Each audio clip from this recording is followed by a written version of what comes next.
Do you keep finding yourself having friends and them just letting you down?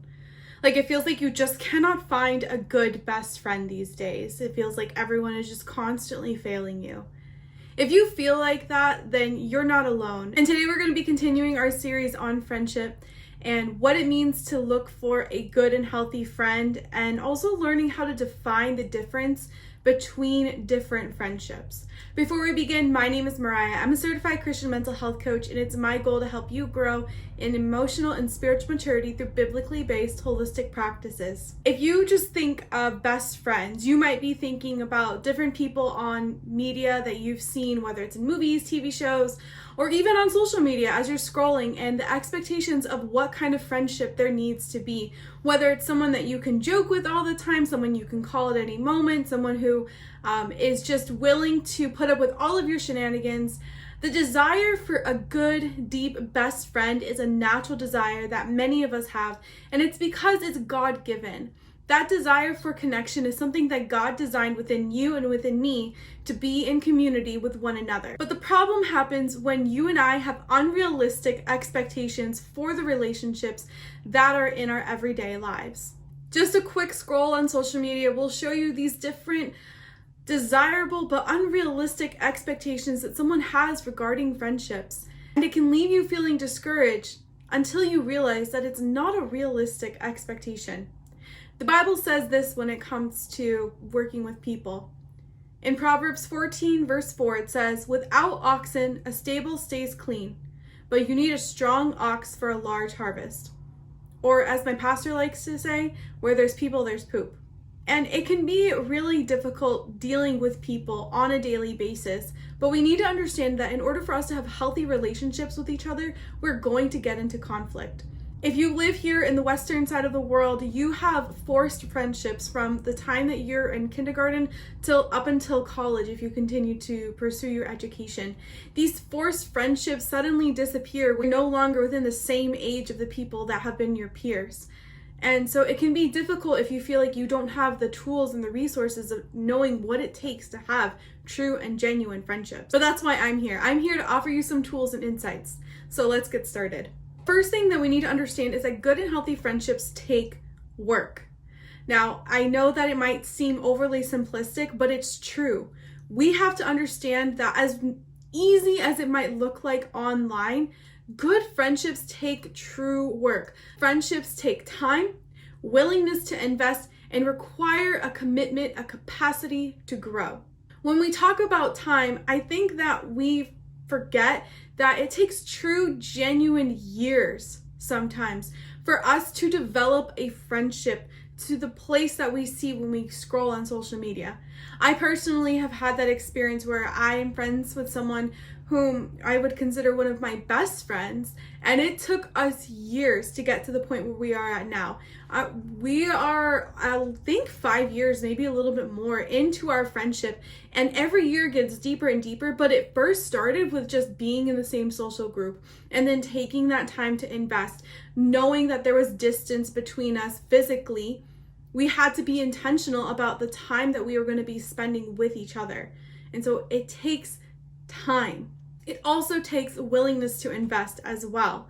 Investment doesn't just look like putting in resources like money or sending gifts or things like that, although that is a good way to be investing when you are going out with someone, paying for their coffee, or going and sending them a little gift because you thought about them. Those are good ways to invest. But investment also looks like withholding from yourself what your own preferences are.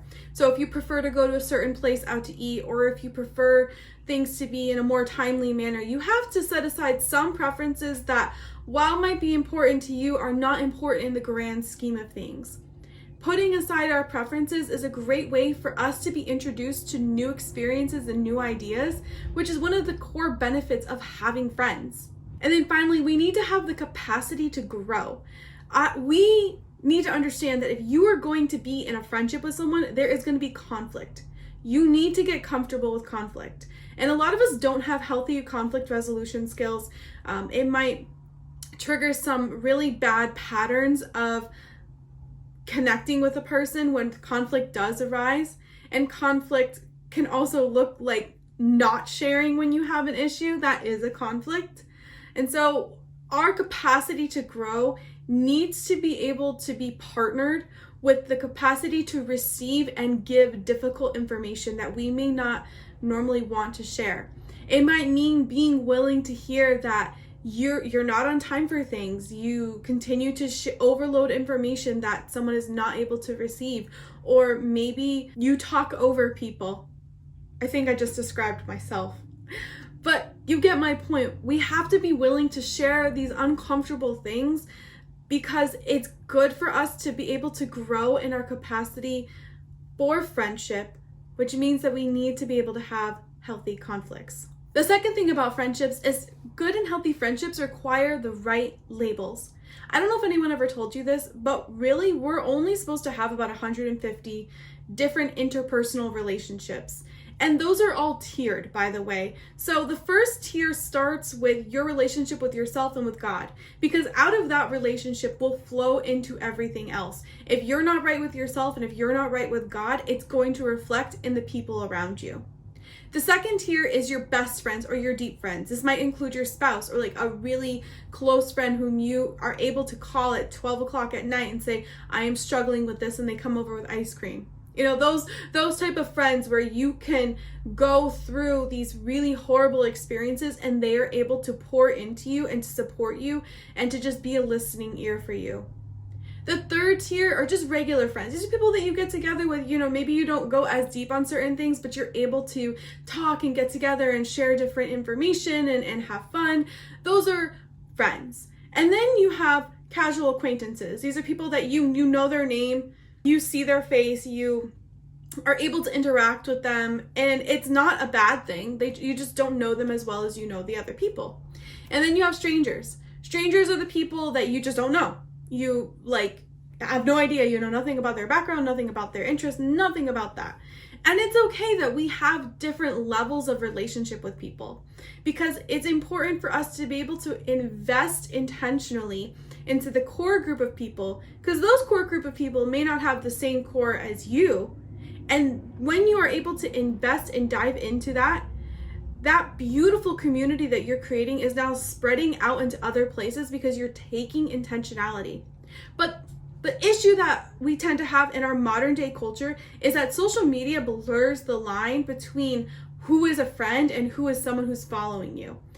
You know, we can share all the information with 300 followers and they don't really know you, but they know what you share. That doesn't necessarily mean that you're their friend or they are your friend. So when we are going through, it might feel like you're friends with everyone, but you're really not. You're just sharing information about yourself that you would normally reserve for someone who's closer to you. And that's okay, but we need to understand where the line comes in. Which leads me to my next point, which is good and healthy friendships prioritize correctly. Once you're able to tier and understand that relationships have different access points, then you're able to correctly prioritize that relationship and you're able to give and invest time according to the level of that friendship. I had a friend whom I considered a best friend. We did everything together. We shared together. We had fun. You know, it was just a really good friendship. Someone I would consider a best friend. And I would tell her, I would say, you're my best friend. I'm so glad that you're my best friend. And I noticed that every single time I shared that information, that you're my best friend, she would just not answer in the same. She would spread the distance between us. And I was stubborn and I'm like, no, you're my best friend. Like in my mind, I'm going to keep saying it until you say it back to me. And finally, she ended up having a conversation with me and said, Mariah, you're not my best friend. I don't consider you one of my best friends. And that hurts so much. It hurts to feel rejected. It hurts to realize that you were investing in a relationship that you thought was deeper, that you thought was closer. And even though it hurts, it's good to have that information because now you are able to correctly prioritize the amount of energy that you are going to invest into someone. This is where we need to take the saying that says, if someone shows you who they are, believe them. We need to believe people that if their words don't line up with their actions are really truly who they are. And if you're a close friend to them, you can confront them. You can say, hey, look, this is what you're saying, but this is what your actions are showing. And you can give people a chance to choose differently. But if they decide that they don't want to, then you have to accept the behavior that they are choosing to follow and recognize that that's not what you want in a friendship. Now, it is important to remember that friendships do ebb and flow. That's the beautiful part about relationships, that sometimes you're going to be in a season of transition where you're not going to be able to spend as much time or give as much investment. Maybe it's a marriage, a new job, having a baby, different transitions, different seasons in life. It's important for us to remember that. But when someone shows you who they are, believe them. And a final note that I want you to know is that friends are there for a reason, a season, or a lifetime. Again, it's continuing into this ebb and flow, that you're not always going to have the same type of friends. You're not always going to be together, and that's not a problem. That's not a bad thing. It means that you're growing and you're changing and you're evolving as a person. But that's why it's so, so, so important for you to invest correctly into your relationship with Jesus, because ultimately he's going to be the one that never leaves you, that never forsakes you. When I was growing up, I moved around so much. I was always the new kid, and so making friends was difficult for me. And then when I was in middle school, I finally started making really good friends. I remember my mom praying for me that I would have friends, and then I had them, and then my family up and moved across the country. And then we moved to an area where everyone else was already established. And so it was difficult for me to break into those friendship groups. And I remember feeling so lonely and so rejected. And during that time frame, that's when I truly understood how deep of a friend God is, how much he wants to be our friend. And if we would allow him, he would be our best friend through every single season of life, whether we're having a new job, whether we're moving across country, whether we have friends that reject us. He will never reject us. He will never forsake us. And so I encourage you that as you're going through the transition with friendships, that you learn to define them correctly, you give them the correct label, the correct energy, and ultimately all of that will flow out of your relationship with Jesus. Thank you so much for joining me today. If this was a blessing to you, be sure to leave a comment. Tell me about your friendship journey. What is it that you've learned along the way? And be sure to like this video, subscribe to this channel, and ring the notification bell so you don't miss a single episode. I'll catch you next time.